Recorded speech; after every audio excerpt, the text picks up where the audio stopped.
Saya rasa nih pertanyaan dan jawaban nggak masuk nih. Nah kalau kayak gini bisa panjang kita rapat, makanya dari tadi ini saya lagi nahan diri juga dari tadi sebetulnya. Salah satu program yang paling bersentuhan dengan pemberdayaan masyarakat, sebagaimana tadi banyak disampaikan dan juga mendapatkan tanggapan dari Bapak Ibu semua, adalah terkait dengan program desa wisata. Jadi berdasarkan juga data dan evaluasi setidak-tidaknya kepada desa-desa berprestasi terakhir di 50 desa wisata itu terpotret ada peningkatan perputaran perekonomian termasuk juga pelibatan tenaga kerja atau sumber daya manusia di desa wisata itu. Nah, masalahnya memang kami juga sebagaimana Bapak Ibu maklumi tidak bisa berdiri sendiri. Untuk itu mungkin menegaskan kembali beberapa mitra strategis yang tadi didorong untuk lebih dikembangkan lagi. Kami memberikan gambaran lebih detail misalnya saja dengan tidak terpotret di data ini, misalnya dengan Astra Internasional. Astra Internasional itu bersama-sama kami dan selalu update, setidak-tidaknya sudah ada 1.200-an desa sejahtera Astra. Kemudian kampung berseri Astra itu sekitar 300-an, artinya jauh dari effort yang dilakukan oleh kementerian secara keseluruhan. Nah, model begitu pula BCA dengan program Bakti BCA. Model kolaborasi ini yang tadi Ibu pimpinan berkali-kali mengingatkan, kami ingin memastikan lagi lebih banyak pihak. Tadi Ibu Menteri, Ibu Wamen juga akan secara khusus misalnya dengan bank-bank himbara yang sedang kami jajaki.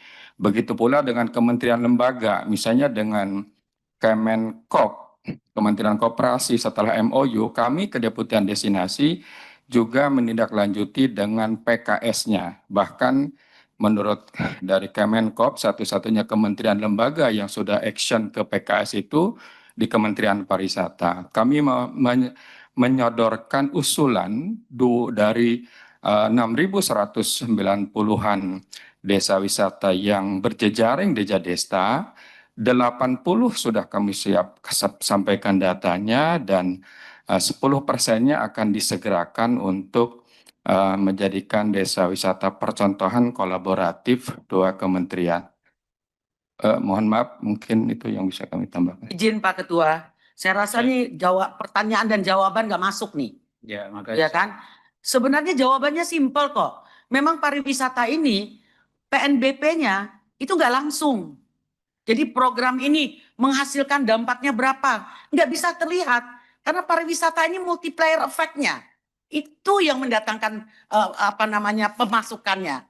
Ya kan? Dengan adanya dibangun akomodasi, dengan adanya UMKM dan lain-lain, ya kan? Itu sebabnya. Jadi bukan soal desi. Bapak kan mengatakan uang yang keluar itu program itu dampak langsungnya secara PNBP-nya langsung emang nggak bisa, makanya anggaran ibu itu nggak bisa naik-naik, tidak seperti yang lain. Kalau pertambangan kan jelas PNBP-nya sekian, lu keluar sekian PNBP-nya sekian karena langsung diterima. Tapi pariwisata ini tidak, itu sulitnya. Apa sih hasilnya yang lu dapat dari uang sekian? Multiplier effect-nya lah yang mendukung dan menghasilkan di pariwisata ini. Itu sebenarnya kunci dari jawaban yang ditanya oleh Bapak Saleh tadi. Terima kasih. Ya, Ibu Epita mempertegas pertanyaan saya seakan ini, tapi sebetulnya saya akan mempertegas balik. Ya, jawaban Bapak tadi itu tidak masuk. Pak ini Pak Haryono ya, Haryanto. Bapak kan cerita soal desa wisata. Bapak nyebut angkanya salah. Berapa jumlah angkanya tadi Bapak bilang? Jumlah desa wisata itu berapa? Nggak salah Bapaknya. Ada di sini kok presentasinya.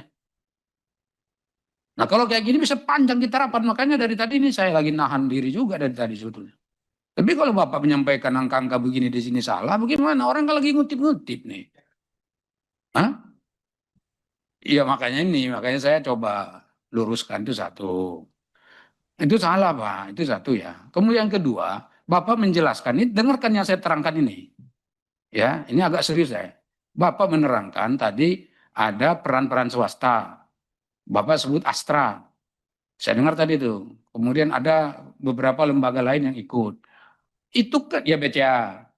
Itu kan adalah peran mereka membantu, ya kan, membantu supaya program Bapak Ibu terlaksana. Uang dia. Mungkin dari CSR dia pakai membantu kita, senang. Semua kita ini yang hadir rapat ini, anggota DPR, rakyat Indonesia yang menonton kita semua, yang menyaksikan kita ikut rapat mengawasi pekerjaan kita ini, senang ini. Bangga kita. Yang saya tanya, pertanyaannya itu fundamental, uang yang kalian buat, yang kalian pegang dari APBN, kemana itu? Paham nggak sih bedanya? Jadi kalau ada Astra bantu, itu kan uang dia. Ada BRI ikut bantu, uang dia, kan nggak apa-apa. BCA kan uang dia, boleh kan uang dia bantu. CSR namanya. Sekarang pertanyaan saya tadi, ini kan ada APBN sekian di masing-masing deputi. Dampaknya dalam rangka meningkatkan ekonomi kecil menengah dan outcome-nya yang bisa membuat mereka meningkatkan kesejahteraannya apa? Nah, kebetulan tadi Bu Menteri kasih ke Bapak, misalnya Bapak cerita tempat Bapak aja. Oh, di tempat saya dampaknya begini. Nanti kita ke deputi lain, dampaknya di tempat saya begini. Jadi kami tahu, oh kalau di sini deputi bidang ini ada dampaknya seperti ini. Kalau di event misalnya nanti dampaknya bisa begini. Orang bikin event sekian, nanti yang datang nonton sekian, nanti kemudian nanti pelaksananya sekian, itu semuanya orang terlibat, sekian orang akan terlibat, maka ekonomi mereka akan menjadi baik. Kurang lebih itu kan ada dampaknya. Ini enggak ini. Jauh nih Pak. Jadi menurut saya masih sangat tidak pas jawaban itu. Baru satu nih soal yang ini nih. Jadi saran saya gini aja Bu, ini pun kita seperti yang Pak Putra tadi kalau disetujui.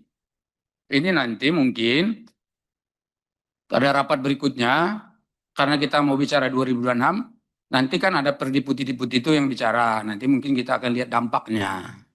Jadi kalau Ibu bikin program apa, ini ya, saya bukan ngajarin ini. Cuma mau menjelasin saja.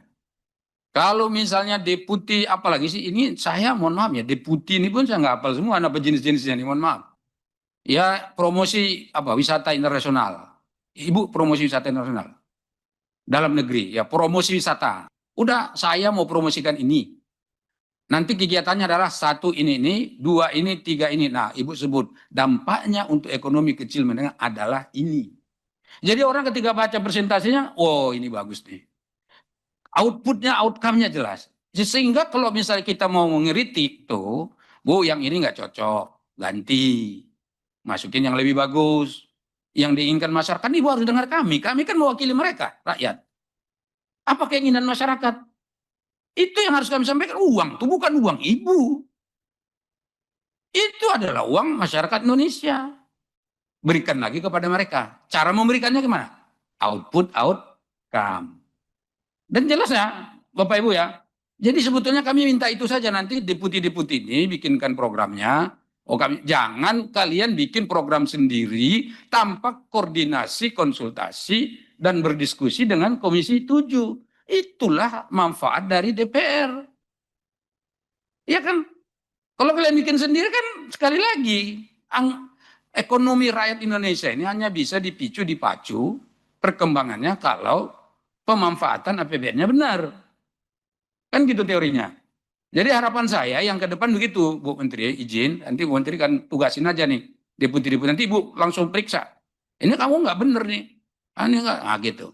Jadi nanti ke depan, semua yang dipaparkan di sini juga, sekian anggaran kita habis nanti 2026, sekianlah nanti kira-kira dampaknya yang akan dirasakan oleh masyarakat. Tentu tidak semua keinginan masyarakat dipenuhi.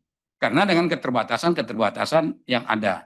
Baik keterbatasan regulasi, keterbatasan administratif, keterbatasan anggaran terutama juga.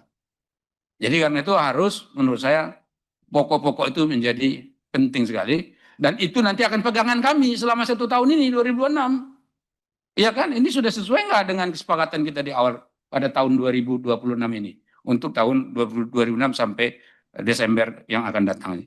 Saya kira itu aja Bu Menteri. Kalau dari saya untuk menanggapi pertanyaan saya itu saya minta tolong itu.